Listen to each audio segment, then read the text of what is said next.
I am Lilly Jean Bautista, and I stand before you today, draped in honors which do not belong to me. Why is it that when we bite into a sweet piece of fruit, we say, "This is an amazing guava"? Why don't we say, "Wow, what an amazing guava tree"? It is the tree that made the fruit. It is the tree who deserves our praise. Just so, I am the good fruit of good parents, so let me tell you about them. My mother, Rosalie King Bautista, is a Chamorro from Tinian. The Chamorro people have been ravaged for 500 years by one empire after another. For centuries, rulers have made decisions that affected my people's lives and sometimes have ended them. At the conclusion of World War II, there were fewer than 2,000 indigenous people left on our islands, and those were even imprisoned after the war. Our Commonwealth is young, so young in fact that my mother was about my age when the covenant was signed and our constitution was written. She and her 13 siblings are part of the first generation of indigenous people to live in a self-governing nation. My mother left her little island, Tinian, to come to the thriving big island of Saipan to pursue an education. But with 14 children in the family, there was no money for tuition, books, or travel. She was denied the chance to go to college. The education that my mother was unable to claim for herself will be claimed by me. Go girl!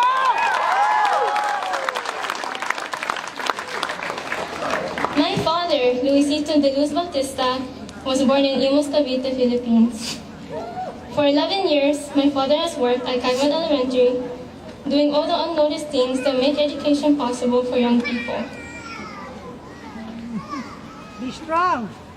My dad has worked as a construction laborer in 3 different countries, but only found his home in Saipan. He took difficult and thankless jobs, which paid him less than $3 an hour, while struggling to learn a language, become a citizen, and raise a family. He worked tirelessly and selflessly to improve life, not for himself, but for me. My parents have not had the gift of higher education, but they worked to be able to present it to me. They worked to make the American dream, but it was not their dream. They are the tree, I am the fruit.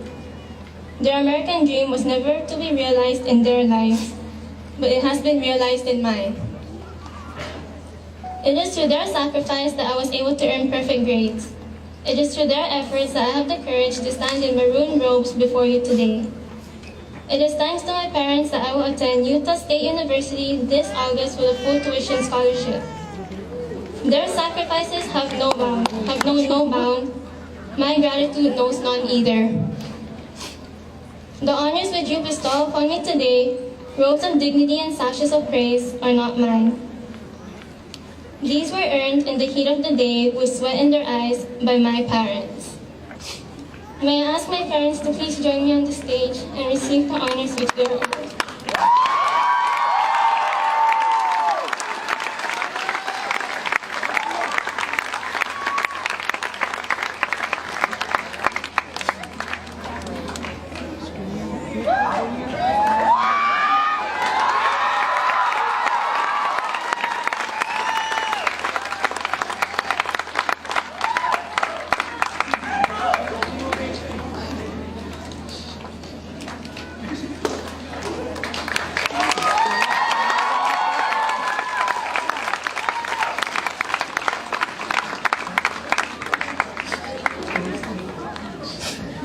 Dad, I have graduated high school by your encouragement, so I dedicate my graduation to you.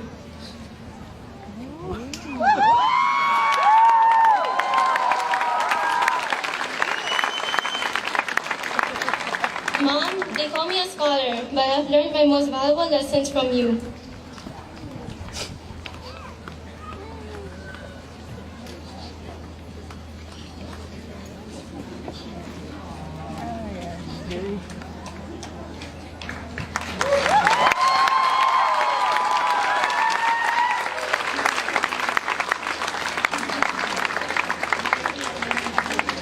Dad, they award me for being of service to my community, but since many of us were in first grade, you have served me and my peers without complaint. All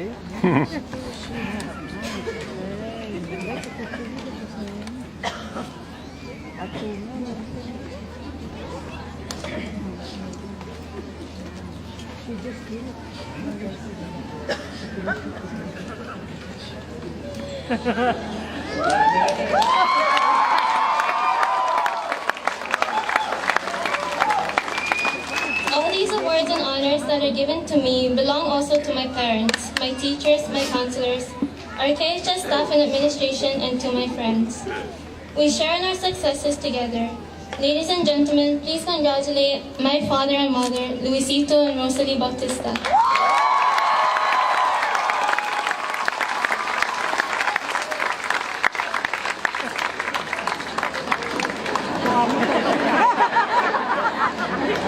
You only borrow.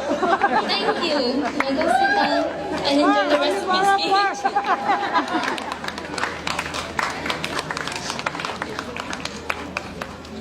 Today, it is impossible to open a newspaper without hearing about the question of immigration. A delegation from the CNMI will soon participate in talks with the U.S. government concerning guest workers. These workers have been here for many years and share an effort to build the country, but are threatened with eviction. Many workers have been mistreated over the years and have sacrificed much for the privilege to work. Think of the workers who left their nations and their families to come here and work for yours. Think of the service that people like my father have given to this community. We are a people divided by race and place, but to fulfill our potential, we must become united. We will only rise as a community as we lift those around us. Our island nation will not be built up through division, but through addition.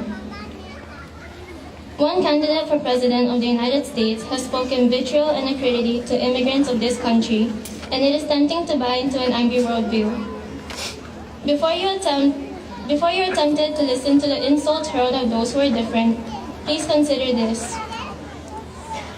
Of the top 10 graduates of Kagman High School, half are the children of guest workers. If you want to know what guest workers bring to our country, I invite you to look at me and my peers. We are those recipients of the American dream gifted to us by those who will never realize it for themselves. And we are those tasked with passing this same opportunity on to our future generations.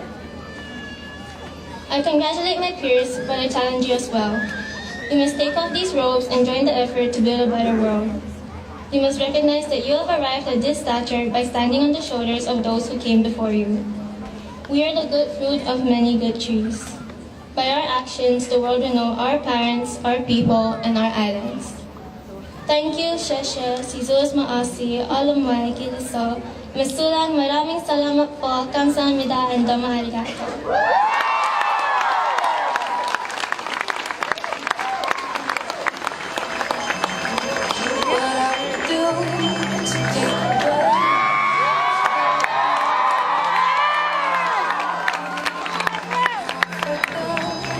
Thank you, Lily.